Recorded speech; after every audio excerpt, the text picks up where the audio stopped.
दीदी मुझे अस्पताल जाना है, प्लीज़ मुझे लिफ्ट दे दो, क्योंकि कोई भी लिफ्ट नहीं दे रहा है और मैं मरने वाला हूँ। हाईवे रोड नंबर 15 लाल बत्ती पर एक 12 साल के लड़के राजू ने प्रज्ञा से लिफ्ट मांगी अस्पताल जाने के लिए। प्रज्ञा ने कहा, लेकिन तुम तो बिल्कुल ठीक ठाक लग रहे हो और तुम बोल रहे हो कि तुम मरने वाले हो, इसका क्या मतलब हुआ? राजू, मैं सिर्फ ऊपर से देखने में ठीक ठाक लग रहा हूँ, लेकिन मेरी हालत वास्तव में बहुत ज़्यादा ख़राब है, इसलिए मेरा तुरंत अस्पताल पहुँचना बहुत ज़रूरी है। प्रज्ञा, मैं तुम्हारी बात नहीं मानती, तुम झूठे हो। राजू, मैं झूठ नहीं बोल रहा हूँ दीदी, मेरे फटे हुए कपड़े देखिए, मेरी हालत देखिए और मैं भूखा भी हूँ और मुझे तुरंत इलाज की ज़रूरत है, वरना मैं मर जाऊँगा और इतनी रात में कोई भी लिफ्ट नहीं दे रहा है। प्रज्ञा ने तुरंत अपना टिफ़िन उसको देकर कहा, अगर तुम भूखे हो तो खाना खा लेना, लेकिन मेरा रास्ता छोड़ो, क्योंकि मुझे तुम पर भरोसा नहीं है। और ये कहकर प्रज्ञा आगे बढ़ गई और घर पहुंचकर जैसे ही उसने टीवी खोला तो इस समाचार को देखकर आश्चर्य में पड़ गई कि हाईवे रोड नंबर 15 लाल बत्ती पर बिल्कुल अभी एक लड़का मृत पाया गया।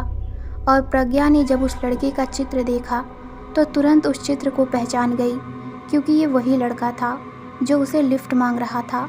इस समाचार को सुनने के बाद वो पूरी रात सो ना सकी और वो बार बार ईश्वर से प्रार्थना करती रही कि उस बच्चे की आत्मा को शांति मिले और उस बच्चे से माफ़ी भी मांग रही थी। प्लीज़ मेरे छोटे भाई, मुझे माफ़ करना, मुझसे बहुत बड़ी भूल हो गई, मुझे तुमको अस्पताल ज़रूर पहुंचाना चाहिए था। और तभी अचानक उस बच्चे का मुस्कुराता चेहरा उसके सामने आ गया और उसने कहा, दीदी मैं आपसे गुस्सा नहीं हूँ, क्योंकि आपके जाने के 15 मिनट बाद ही मैं मर गया था।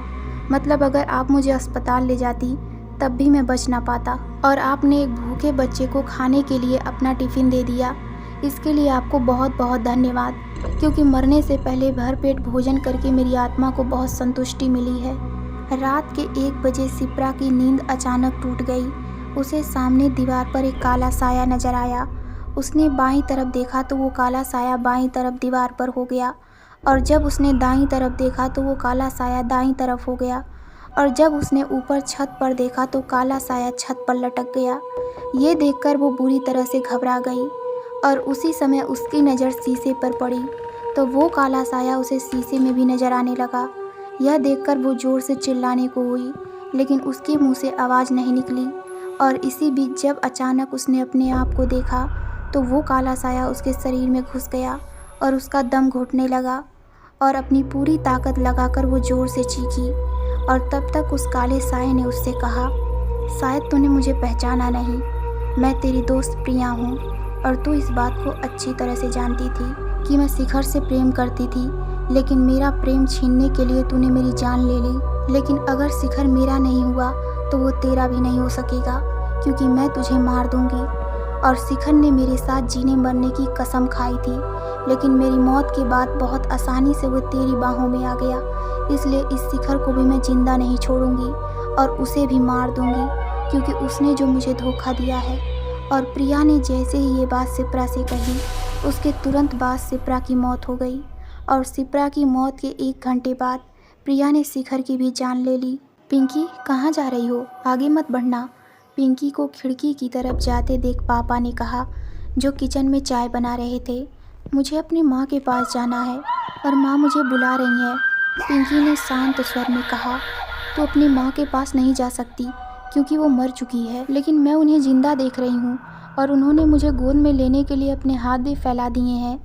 पिंकी ने बिल्कुल खिड़की के पास पहुंचकर कहा। पापा ने अपने मन में सोचा, लगता है इसका दिमाग खराब हो गया है, क्योंकि पिंकी खिड़की के आगे कैसे जा सकती है, जबकि खिड़की परमानेंट लॉक है और इसके शीशे भी बुलेट प्रूफ हैं। फिर भी उन्होंने पिंकी से कहा, ठीक है बेटा, मगर खिड़की के आगे जाने की कोशिश ना करना। लेकिन पिंकी इस बार पापा की बात नहीं सुन पाई, क्योंकि वो खिड़की के पार निकल चुकी थी। खिड़की के उस पार भयानक खाई थी, लेकिन वो बहुत आसानी से खिड़की के पार निकल गई और माँ की गोद में खेलने लगी, क्योंकि खिड़की के पार जाते ही उसकी माँ ने अपनी बाहें फैलाकर उसे अपनी गोद में ले लिया था। और कुछ समय और बीतने पर पिंकी खुशी खुशी आकाश मार्ग से अंतरिक्ष में विलीन हो गई। उधर चाय बनाने के बाद पापा जब खिड़की की तरफ आए तो ये देखकर हैरान रह गए कि पिंकी वहाँ नहीं थी। लेकिन पिंकी अचानक कहाँ गायब हो गई और कैसे गायब हो गई, यह बात उनकी समझ में नहीं आई। और काफ़ी तलाश करने के बाद भी जब पिंकी कहीं नहीं मिली तो उन्होंने पिंकी के गायब होने की रिपोर्ट थाने में लिखवा दी। थानेदार ने अपनी तरफ से पिंकी को खोजने की काफ़ी कोशिश की, लेकिन उसका कुछ पता नहीं लगा। लेकिन दूसरे दिन थानेदार को बेहद आश्चर्य हुआ, क्योंकि पिंकी की गुमशुदा की रिपोर्ट के नीचे उसकी माँ के द्वारा लिखे गए शब्द अंकित थे। थानेदार साहब, पिंकी कहीं नहीं गई है, क्योंकि इस समय वो अपनी माँ के पास है और मैं ही उसकी माँ हूँ, और अब वो मेरे पास ही रहेगी, क्योंकि मुझे ये बात अच्छी तरह से मालूम है कि जिस तरह मेरे पति ने पिछले सप्ताह मुझे मार डाला, उसी तरह मेरा पति एक दिन मेरी पिंकी को भी मार डालेगा, क्योंकि वो मेरी मासूम पिंकी को ज़्यादा दिनों तक बर्दाश्त नहीं कर पाएगा, क्योंकि वो एक साइको किलर है। लेकिन इस समय पिंकी मेरे साथ है और वो बहुत खुश है और पूरी तरह से सुरक्षित है। हालांकि मेरी तरह वो भी जिंदा नहीं है, लेकिन अगर अपने वैसी बाप के साथ रहती तो उसे बहुत ज़्यादा तकलीफ़ झेलनी पड़ती। और हाँ, मेरे अपने घर के पीछे एक सूखा कुआं है, वहाँ आपको मेरी लाश मिल जाएगी, और जिस कुल्हाड़ी से मेरी हत्या की गई थी वो कुल्हाड़ी भी आपको वहीं मिल जाएगी। और इस रिपोर्ट के नीचे पिंकी की माँ की दस्तखत भी थे।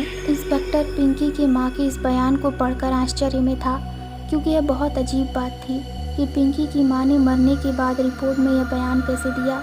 लेकिन यह बयान बिल्कुल सत्य था, क्योंकि जब पुलिस पिंकी के घर पहुंची तो घर के पीछे सूखे कुएं में पिंकी की माँ की लाश भी मिल गई, और वह कुल्हाड़ी भी, जिस कुल्हाड़ी से उसकी हत्या की गई थी। और तब पुलिस ने अपनी पत्नी के हत्या के आरोप में उसके पति को गिरफ्तार कर लिया। लेकिन पिंकी कहाँ गई और कैसे गई, इस बारे में पुलिस कभी पता न कर सकी। यह रहस्य हमेशा रहस्य ही बना रहा, क्योंकि पुलिस को पिंकी न जिंदा मिली और ना ही उसकी लाश मिली।